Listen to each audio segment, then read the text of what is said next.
Dan di waktu pagi yang seperti ini, setelah seorang hamba, seorang mukmin ataupun mukminah menunaikan salat subuh, ini adalah waktu yang hendaknya digunakan oleh seorang hamba untuk melakukan zikir kepada Allah Subhanahu wa taala. Dan dimaklumi bahwa seorang salafi itu adalah orang yang mengumpulkan antara ilmu dan amalan. Mengumpulkan antara ilmu dan amalan. Itulah jalan yang lurus yang kita diperintah untuk memohonnya. Itulah jalan yang lurus yang merupakan jalan para nabi, para siddiqin, para syuhada, dan orang-orang yang salih. Kita memintanya di dalam sehari 17 kali sebagai kewajiban. Dalam surah Al-Fatihah, ihdinas siratal mustaqim. Ya Allah, tunjukilah kami as-sirat al-mustaqim, jalan yang lurus. Siratal ladina an'amta alaihim, itu jalan orang-orang yang engkau beri nikmat terhadap mereka. Ya, dan mereka ini diterangkan di ayat yang lain. Ulaika alladziina an'ama Allahu 'alaihim minan nabiyyin was-siddiqin wasyuhada'i was-shalihin wa hasuna ulaika rafiqa. Mereka itulah orang-orang yang Allah beri nikmat kepadanya, kepada mereka dari kalangan para nabi, para siddiqin, para syuhada, dan kaum salihin. Iya. Dan kaum salihin.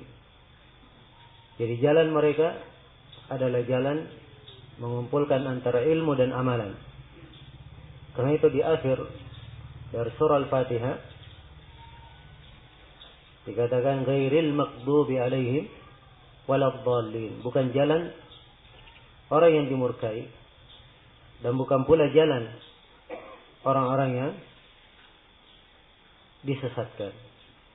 Orang yang dimurkai adalah orang-orang Yahudi, dan orang yang disesatkan adalah orang-orang Nasrani. Terdapat sebuah hadis dalam riwayat At-Tirmidzi yang menjelaskan hal ini, dan banyak dari ulama tafsir menafsirkan di atas penafsiran ini. Orang-orang Yahudi dikatakan maghdub alaihim adalah orang-orang yang dimurkai karena mereka beramal atau mereka berilmu tidak beramal. Mereka berilmu dan tidak beramal. Assalamualaikum. Mereka berilmu tidak beramal. Sampai disebutkan dalam Al-Quran bagaimana ilmu mereka. Ya'rifuna al-kitaba kama ya'rifuna abna'ahum. Mereka mengenal Alkitab yang diturunkan kepada mereka seperti mereka mengenal anak-anak mereka sendiri. Sangat paham terhadap Alkitab, tapi tidak ada pengamalan. Inilah yang menyebabkan mereka dilaknat oleh Allah Subhanahu wa taala dan dimurkai. Adapun orang-orang Nasrani sebaliknya, mereka beramal tapi tanpa ilmu. Maka jalan as-salaf, jalan orang-orang yang mengikuti manhaj as-salaf, mereka mengumpulkan antara ilmu dan amalan. Iya. Tidak hanya sekedar mengetahui tapi tidak diamalkan. Karena itu saya ingatkan bahwa ciri dan dari akhlak salafiyin, mereka adalah orang-orang yang mengamalkan apa yang mereka ketahui. Dan dimaklumi di pagi hari ada anjuran untuk kita semua berzikir. Ada zikir pagi dan sore. Ada zikir selepas salat, dubura kulli salat. Selepas setiap salat ada zikir. Iya. Dan di dalam menyinggung ayat Al-Quran, ya ayyuhalladzina amanu udhkurullaha dzikran katsira. Wahai orang-orang yang beriman, berzikirlah kalian kepada Allah dengan zikir yang banyak. Dan juga di dalam Sahih Muslim, Rasulullah bersabda, sabaqal mufridun, telah terdahulu orang-orang yang mufridun. Ketika dikatakan siapakah mereka ya Rasulullah, beliau menjawab, alladzina yadhkuruna Allaha katsiran, atau adzakiruna Allaha katsiran wadzakirat, laki-laki yang banyak mengingat Allah, dan demikian pula perempuan yang banyak mengingat Allah. Yang paling terdepan. Imam An-Nawawi dan selainnya menjelaskan apa dan kriteria orang yang banyak berzikir itu, sehingga dia dikatakan banyak berzikir kepada Allah. Ya, di antara kriterianya, dia menjaga zikir-zikir yang disyariatkan, dilakukan setiap salat, zikir pagi dan sore, zikir ketika akan tidur, zikir ketika dia bangun dari tidur. Ya, zikir ketika dia bangun dari tidur. Dan selainnya dari azkar yang disyariatkan. Dan dia punya zikir-zikir mutlak. Sebab ada zikir yang tidak terikat dengan waktu, bisa dibaca kapan saja. Dan itu adalah keutamaan yang sangat besar. Hendaknya diketahui oleh seorang hamba. Di belakang salat misalnya, kita disyariatkan membaca ayat kursi setiap selepas salat. Dan dikatakan bahwa siapa yang membacanya tidak ada antara dia dan antara surga kecuali kematian saja. Kalau dia mati dia masuk surga. Disyariatkan membaca 3 qul. Ya. Dan ada zikir yang lain dimaklumi di belakang setiap salat. Di zikir pagi dan sore ada zikir-zikir yang disyariatkan. Ada zikir-zikir yang disyariatkan. Maka harusnya bagi seorang hamba jangan melalaikan hal-hal yang seperti ini. Apalagi dia adalah seorang salafi. Ya. Apalagi dia adalah seorang salafi. Salafi itu bukan hanya sekedar dia berilmu tidak ada beramal. Melarang seseorang jangan berbuat begini. Ya. Kadang sering kita melihat sebagian dari ikhwah yang ini dimaklumi tidak boleh berdoa. Ya. Tidak boleh berdoa selepas salat, kan begitu. Tidak ada syariatnya di belakang salat 5 waktu. Kemudian tidak ada zikir berjamaah. Ya. Bukan artinya tidak ada zikir berjamaah seorang tidak berzikir. Dia berzikir. Bukan artinya tidak ada doa di belakang setiap salat, di waktu lain tidak ada dia berdoa. Ya. Maka harusnya kalau dia mencontohkan bid'ah berdoa di belakang salat, harusnya dicontohkan di tempat lain. Di mana tempat doa itu disyariatkan. Dia berdoa di situ supaya menjadi contoh bagi manusia. Menjadi contoh bagi manusia. Maka ini adalah waktu yang indah, hendaknya digunakan oleh seorang hamba. Dan waktu zikir pagi dan sore itu di pagi hari, ya, waktunya setelah salat subuh sampai matahari terbit. Sampai matahari terbit. Dan setelah asar, waktu sore adalah setelah asar hingga maghrib. Dan sebagian para ulama ada yang memasukkan setelah maghrib hingga isya. Ya. Itu adalah waktu untuk melakukan zikir. Maka hendaknya diingat zikir-zikir yang agung itu. Hal-hal yang menyejukkan hati. Hal-hal yang menjaga kebersihan, kelapangan, ketentraman hati seorang hamba. Ya. Dan ini dari manhaj dan akhlak yang hendaknya ditanamkan di dalam diri. Ya, jangan dikatakan bahwa akhlak itu bukan dari manhaj. Bahkan akhlak bagian dari manhaj ahli sunnah. Tidak terpisah darinya. Kemudian di sini ada sebuah hadis yang saya ingin mengingatkan diri saya dan kepada seluruh ikhwah dan akhwat. Semoga awal pertemuan kita di daurah ini menjadi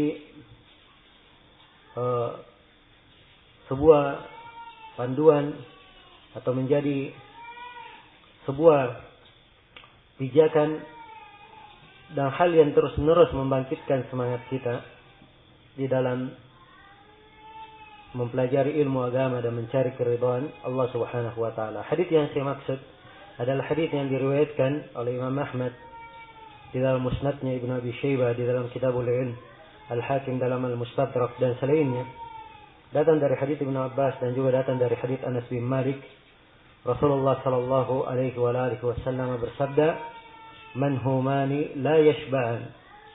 Manhumun li talibi ilmin, manhumun li talibi ilmin wa manhumun li talibi dunya." Atau manhumun fi talabil ilm wa manhumun fi talabid dunya. Ada dua kerakusan yang tidak pernah kenyang. Iya.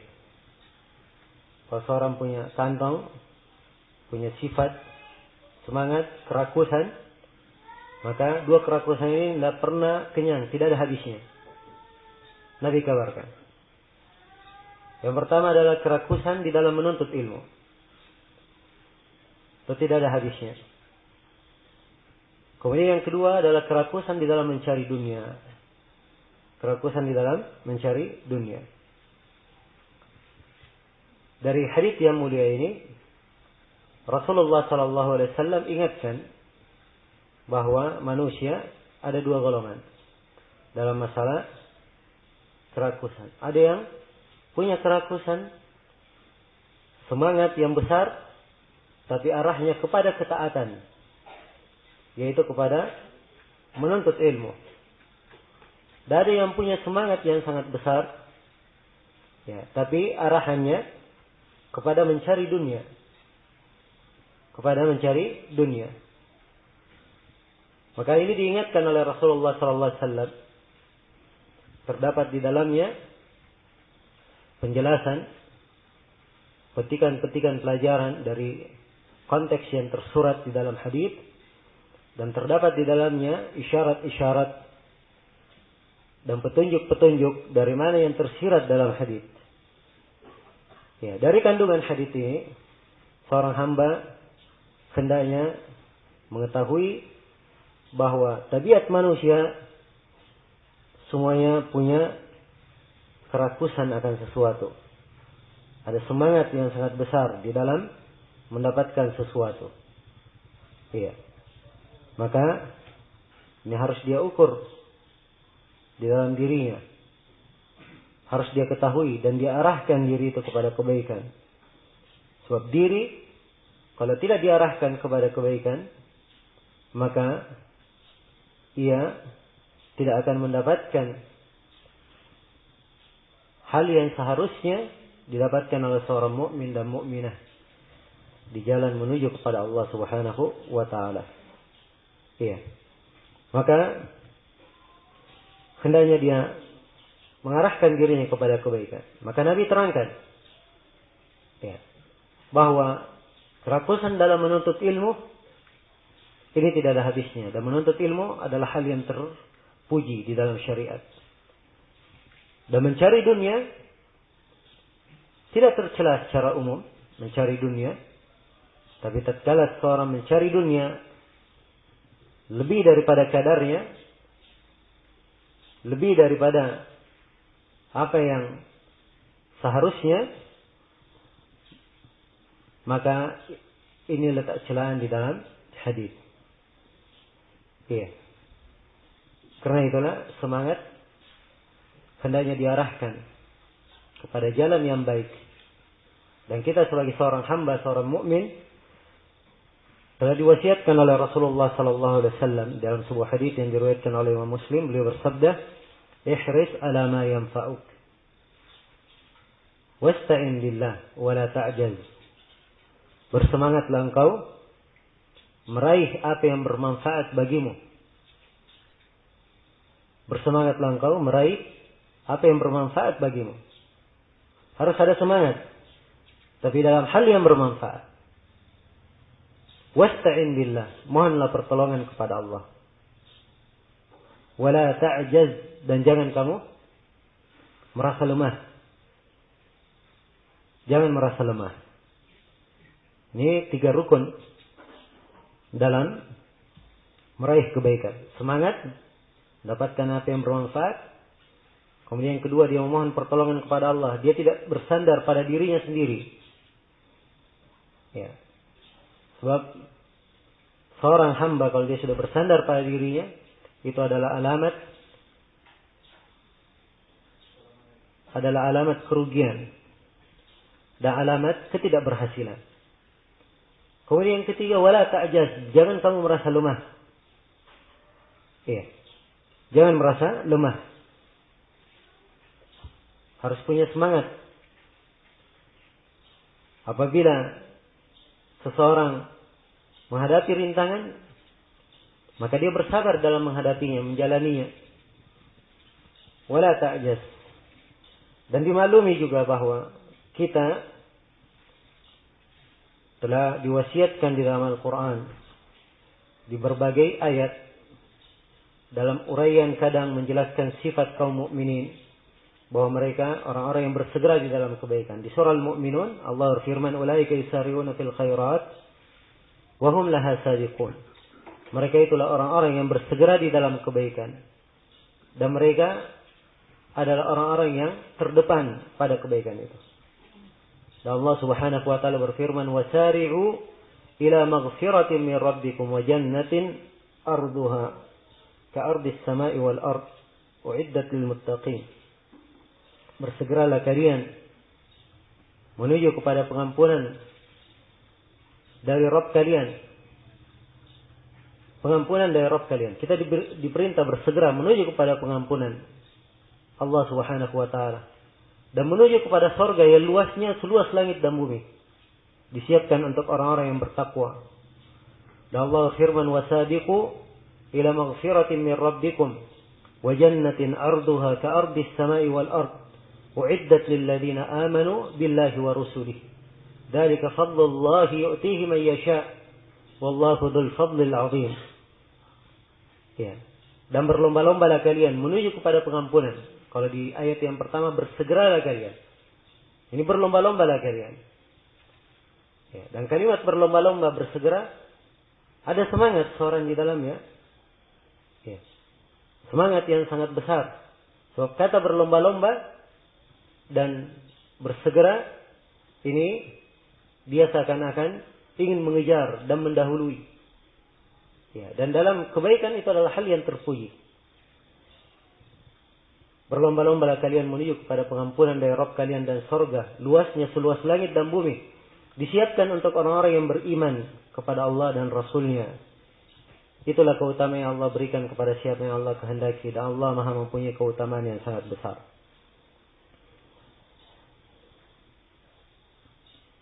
Dan kadang diterangkan bersegera dalam kebaikan itu adalah sifat dari sifat para nabi dan para rasul. Allah Subhanahu wa taala berfirman menjelaskan sifat para nabi dan para rasul setelah disebutkan di dalam surah Al-Anbiya kisah para nabi dan para rasul. Ya. Dimulai dari penyebutan kisah Nabi Musa dan Nabi Harun, kemudian kisah Nabi Ibrahim, setelah itu kisah Nabi Lot, kemudian kisah Nabi Nuh, kemudian kisah Nabi Sulaiman dan Nabi Daud, setelah itu kisah Nabi Ayub, setelah itu disebutkan 3 orang Nabi, dan di akhir tadi penyebutan Nabi Ibrahim disebutkan keturunan beliau, setelah itu disebutkan kisah Nabi Yunus, kemudian disebutkan kisah Nabi Zakaria, kemudian Allah berfirman, "Ulaika yusari'una fil khairat wa yad'unana raghaban wa rahaba wa kanu lana khashi'in." Mereka inilah adalah orang-orang yang bersegera di dalam kebaikan. Itu para nabi. Mereka adalah orang-orang yang bersegera di dalam kebaikan. Wa yad'unana raghaban wa rahaba, dan mereka beribadah kepada kami raghaban wa rahaba, dalam keadaan penuh dengan semangat, penuh dengan harapan, wa rahaba, dan penuh dengan rasa takut, mengharap pahala dari Allah dan takut siksaan Allah. Wa kanu lana khashi'in, dan mereka adalah orang-orang yang khusyuk kepada kami. Ya. Mereka adalah orang-orang yang khusyuk dalam beribadah. Nah, khusyuk artinya seorang itu tunduk, ya, tenang di dalam beribadah. Jelas ya? Hatinya senantiasa terikat kepada Allah. Itu maknanya khusyuk, bukan khusyuk dalam tidur ya.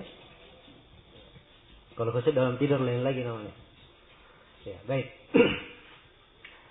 Maka ini diantara bentuk dari bersegera di dalam kebaikan. Dan demikianlah para penuntut ilmu. Ya, dia punya semangat. Dia punya semangat. Dan Nabi berkata, man humani la yashba'an. Ada dua kerakusan tidak pernah kenyang. Tidak ada kenyangnya.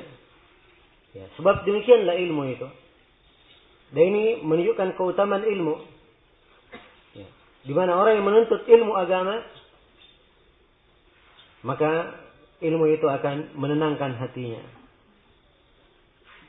Memberikan kepuasan di dalam dadanya. Memberikan kelezatan bagi siapa yang mempelajarinya. Sehingga ia terus-menerus tergerak untuk menambah, kemudian menambah dan menambah ilmu itu. Ya. Dan Nabi SAW tidak pernah diperintah untuk memohon tambahan nikmat apapun selain daripada tambahan ilmu. Allah berfirman, "Wa qur rabbi zidni ilma." Dan katakanlah wahai Muhammad, wahai Rabbku, tambahkanlah ilmuku. Tidak pernah diperintah beliau mohon tambahan dunia, tambahan pangkat, jabatan, harta, kekayaan, keturunan, anak, istri. Tidak pernah beliau diperintah untuk itu. Tapi diperintah untuk memohon tambahan ilmu. Iya. Maka inilah semangat yang hendaknya dijaga. Ya. Dan itulah keberadaan para ulama kita. Karena itu jangan heran kalau seperti Imam Ahmad rahimahullah, beliau sudah tua, umurnya juga masih gemar melakukan perjalanan mencari hadis. Ya, suatu hari beliau pernah ditegur karena terlihat tinta di baju beliau. Ya. Artinya beliau baru saja selesai menulis dan sibuk dengan ilmu. Maka seorang berkata kepadanya, wahai Imam Ahmad, sampai kapan engkau dengan ini? Dengan tinta ini? Ya. Maka beliau mengucapkan ucapan beliau masyhur itu yang sangat indah. Beliau berkata, mal mahbara ilal maqbarah. Bersama tinta sampai ke alam kubur. Ya. Maksudnya menuntut ilmu sampai apa? Sampai mati. Ya. Itu juga ucapan sebagian as-salaf bahwa menuntut ilmu itu minal mahdi ilal lahdi. Ya, dari ayunan sampai ke mana? Sampai ke liang lahat. Ya. Walaupun ada yang menisbatkannya ke hadits Rasulullah, tapi itu penisbatan yang salah. Sebab tidak syah dari Nabi ucapan itu. Itu hanya ucapan sebagian dari ahli hikmah, dari para ulama kita. Maka kesungguhan ya, dan semangat itu sangat penting sekali. Semangat mencari ilmu, mencari akhirat. Ya, karena itu orang yang beramal amalan salih tidak ada habisnya. Dia sudah beramal hari ini, beramal lagi besoknya. Dan itu dituntunkan di dalam syariat. Kita diperintah salat 5 waktu. Setelah itu diperintah salat sunnah. Ada dzikir-dzikir yang dibaca. Ya. Kita diperintah puasa Ramadan, ada puasa sunnah. Kita diperintah untuk mengeluarkan zakat yang wajib. Ada sedekah. Ya, kita diperintah untuk menunaikan haji, umrah.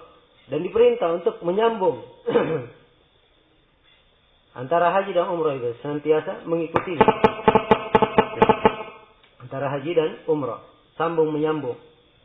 Ya, demikian pula seluruh amalan. Ini menunjukkan bahwa keseriusan dalam amalan salih dan kepuasan di dalam mencarinya itu adalah hal yang tidak membuat seorang hamba itu kenyang di dalam mencari dan menuntutnya. Itulah sifat seorang mukmin, apalagi seorang penuntut ilmu. Apalagi seorang penuntut ilmu. Maka dia harus punya semangat. Ya. Di dalam menuntut ilmu. Di dalam mencari apa yang Allah siapkan untuknya dari kehidupan akhirat. Ya, sebab ilmu itu bukan untuk akhirat saja, tapi untuk dunia dan akhirat. Karena itu kata Imam Syafi'i rahimahullah, "Man yuridud dunya falayhi bil ilm." Siapa yang ingin dunia, hendaknya dia menuntut ilmu. Wa may yuridul akhirah fa alayhi bil ilm. Siapa yang ingin akhirat, hendaknya dia menuntut ilmu. Semuanya harus dengan ilmu. Ya. Kemudian yang kedua, dari kerakusan yang kedua adalah kerakusan dalam mencari dunia. ini tidak ada kenyangnya. Ya. Sebab dunia itu sifatnya seperti itu. Sangat memancing. Sangat menggairahkan. Hulwatun khadirah, kata Nabi SAW. Sangat manis dan sangat hijau sekali. Melihat sesuatu yang sangat hijau, orang sangat tertarik kepadanya. Sangat tertarik kepadanya. Itulah dunia. Ya. Dan dunia itu punya daya pikat. Ya. Punya daya pikat. Karena itulah Rasulullah SAW mengkhawatirkan dunia itu kepada kaum muslimin. Di dalam hadis yang diriwayatkan oleh Imam Al-Bukhari dan Imam Muslim dari Al-Miswar bin Makhramah radhiyallahu anhuma, Rasulullah sallallahu alaihi wasallam bersabda, "Fa wallahi mal faqru akhsha 'alaikum, walakin akhsha an tubsata 'alaikum ad-dunya kama busitat 'ala alladhina min qablikum, fatanafasuha kama tanafasuha, fa ahlakatkum kama ahlakatkum." Kata beliau, demi Allah, bukanlah kefakiran yang saya khawatirkan kepada kalian. Jadi umat ini menjadi fakir, menjadi miskin, itu tidak dikhawatirkan oleh Rasulullah. Tidak dikhawatirkan. Sebab namanya dunia pasti datang. Ya. Kata beliau, akan tetapi yang saya khawatirkan, akan dibukakan dunia itu untuk kalian. Sebagaimana telah dilapangkan pada umat-umat sebelum kalian. Kemudian kalian pun berlomba-lomba mendapatkannya. Sebagaimana umat-umat sebelum kalian berlomba-lomba mendapatkannya. Kemudian dunia ini pun membinasakan kalian. Sebagaimana umat-umat sebelum kalian dibinasakan oleh dunia. Karena itulah, ikhwani wa akhwati rahimani wa rahimakumullah, ya, hendaknya kita mengetahui bagaimana harusnya seorang hamba itu, apa kewajibannya terhadap hal yang merupakan kehidupan dunianya. Bukan artinya dunia tidak dituntut, tidak dicari. Ya. Itu juga adalah hal yang salah dan keluar dari ketentuan Allah. Ya. Tapi yang salah, kalau dunianya membuat dia lalai dari akhiratnya. Ya. Kaidahnya dalam Al-Quran, وَبْتَغِ فِي مَا آتَاكَ اللَّهُ الدَّارَ الْآخِرَةَ وَلَا تَنْسَ نَصِيبَكَ مِنَ الدُّنْيَا. Carilah apa yang Allah datangkan kepadamu dari kehidupan akhirat. Tapi jangan lupa bagianmu dari dunia. Diperintah untuk mencari akhirat, itu asal. Jangan lupa dari apa? Bagianmu dari dunia. Bukan cari dunia, jangan lupa akhiratmu. Itu kaidah terbalik. Ya. Kalau kaidahnya Al-Quran, carilah apa yang Allah datangkan kepadamu dari kehidupan akhirat. Jangan kamu lupa apa? Bagianmu dari dunia. Iya. Dan dunia kalau terus dicari dan dicari, namanya anak Adam, asal tabiatnya adalah rakus terhadap perkara dunia. Ya. Karena itu Nabi SAW bersabda dalam beberapa hadis yang diriwayatkan oleh Imam Al-Bukhari dan Imam Muslim, kata beliau, "Lau anna libni Adam wadiyaini min dhahab, labtagha ilaihi masalika." Andai kata anak Adam itu punya dua lembah berisi emas, maka dia akan cari lembah emas yang ketiga. Ya. Dia akan mencari lembah emas yang ketiga. Itu tabiat rakus cinta kepada dunia. Jelas? Dan di sini diingatkan oleh Rasulullah SAW bahwa kerakusan ini adalah kerakusan yang tercela. Kemudian di sini juga saya ingin ingatkan sebuah hadis yang sangat indah dari Rasulullah SAW, diriwayatkan oleh Imam Ahmad dari Zaid ibn Thabit radhiyallahu taala anhu.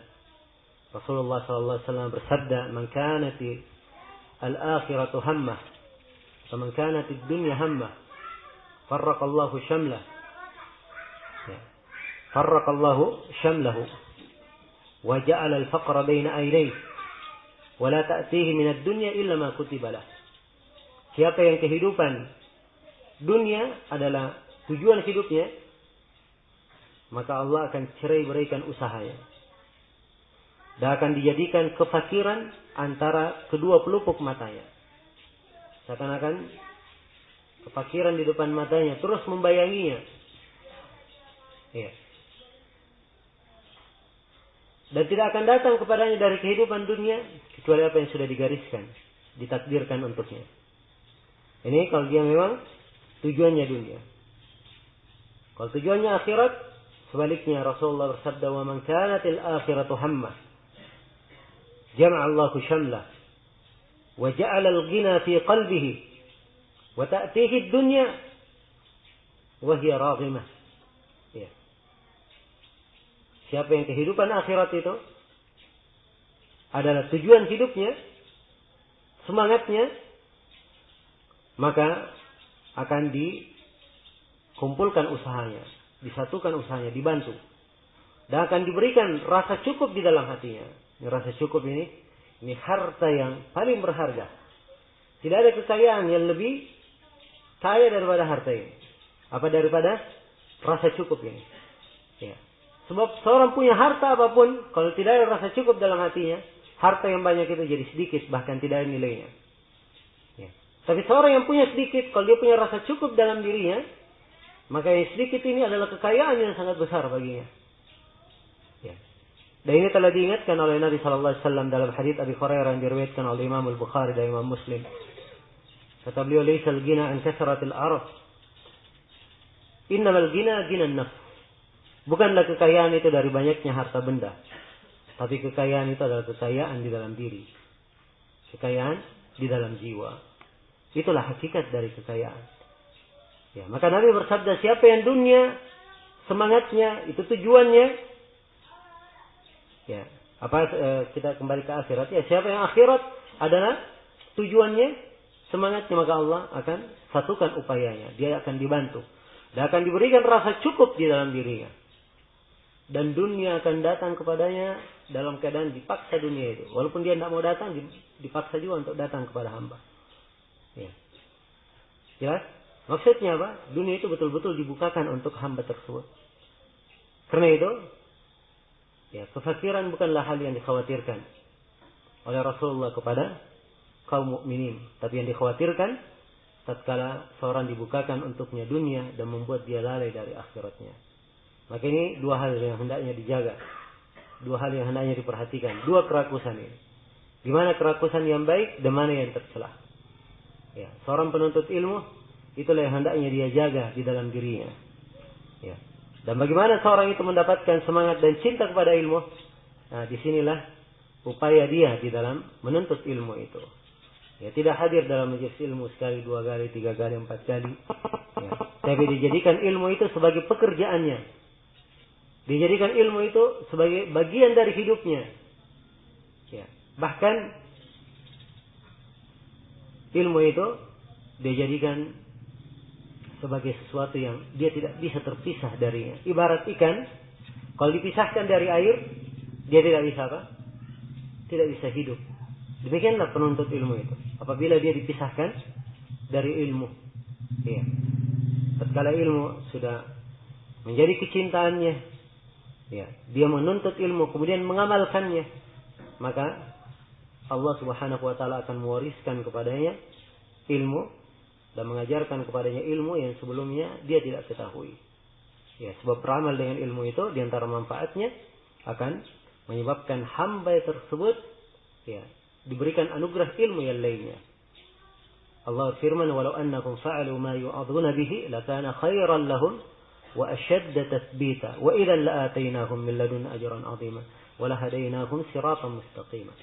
Andai kata mereka beramal dengan apa yang dinasihatkan kepada mereka, maka sungguh itu yang paling baik, dianggap yang paling baik.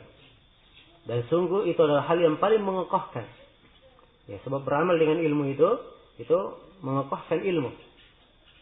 Ya, membuatnya kuat dan hafal ilmu itu. Ya, karena itu Imam Ahmad berkata, kami mengambil bantuan untuk menghafal dengan cara mengamalkan apa yang kami hafalkan. Ya. Dan kalau dia beramal, kelanjutan dari ayat, sungguh kami akan memberikan kepadanya hidayah kepada jalan yang lurus. Sungguh kami akan memberikan dari sisi kami pahala yang sangat besar. Dan kami akan berikan kepadanya hidayah menuju kepada jalan yang lurus. Ya. Dan dari Makna ayat inilah ucapan sebagian para ulama, man amila bima alim warasahullahu ilman ma lam ya'lamhu. Siapa yang beramal dengan apa yang dia ketahui, maka Allah akan mewariskan kepadanya ilmu yang sebelumnya dia tidak ketahui. Semoga Allah Subhanahu wa taala memberikan taufik dan hidayah kepada kita semua dan senantiasa menganugerahkan kepada kita semua semangat ya di dalam menuntut ilmu dan di dalam mencari apa-apa yang membawa kebaikan untuk kita semua di dunia dan di akhirat. Wallahu taala alam. Subhanakallahumma bihamdik asyhadu an la ilaha illa anta astaghfiruka wa atubu ilaik. Walhamdulillahi rabbil alamin. Wassalamu alaikum warahmatullahi wabarakatuh.